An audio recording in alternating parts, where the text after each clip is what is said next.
What if the history we know is nothing more than a beautifully written fairy tale? The official version only satisfies those who never question anything.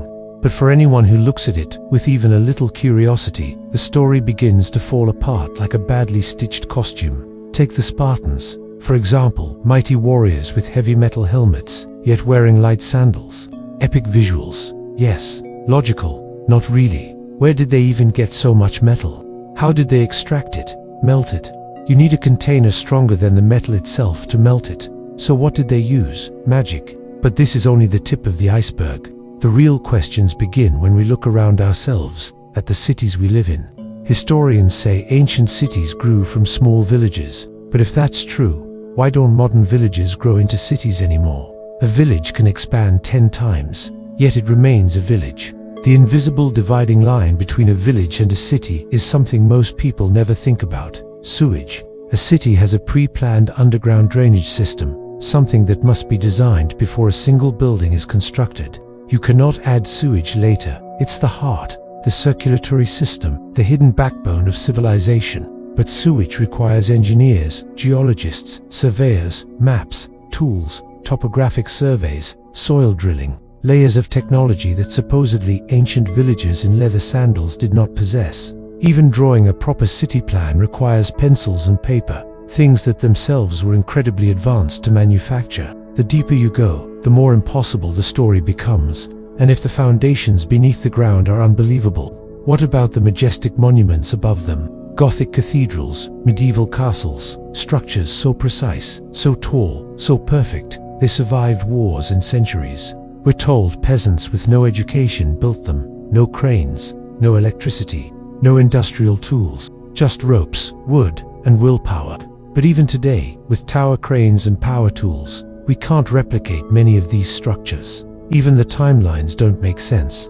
A cathedral supposedly took 200 years to build. But how do you continue a precise architectural plan across 8 generations, without modern engineering drawings, without measurements, without a single mistake?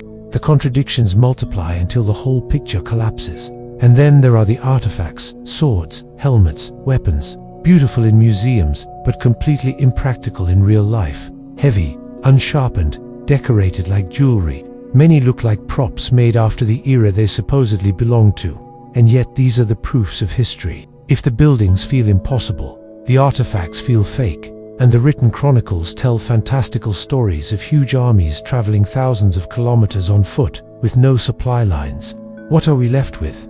Conquistadors conquering continents with a few hundred men, empires brought across oceans on wooden ships. Even modern superpowers struggle with logistics, but ancient armies somehow didn't. The more you examine it, the more the world around you begins to look like a stage set, a beautiful illusion made of inconsistent pieces. On one side, the elegant past, majestic sculptures, perfect architecture, soul-filled music, exquisite craftsmanship. On the other, the modern world, grey boxes, soulless buildings, mass-produced items built to break. How is it possible that humanity, with all its technological progress, forgot how to create beauty? How did geniuses of the past achieve what today's advanced civilization cannot replicate? Unless those two worlds are not connected at all. What if the elegant past didn't lead to the present? What if history doesn't form a straight line?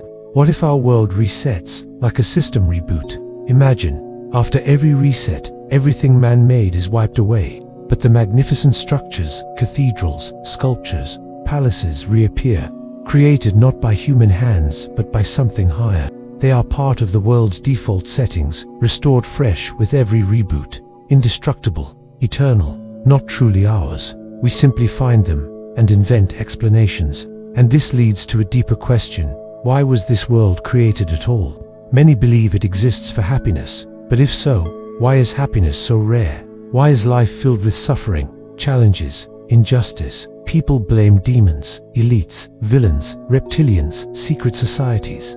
But even if all these so-called enemies vanished, would humanity suddenly rise? Or would we drown in pleasure, laziness, indulgence, comfort, and destroy ourselves? This world is not a resort, it's a proving ground, a soul-forging furnace, a place of tests and choices, where hardship isn't a mistake, it's the method. And perhaps everything we perceive as evil, is simply the force that shapes us, strengthens us, molds us into something greater?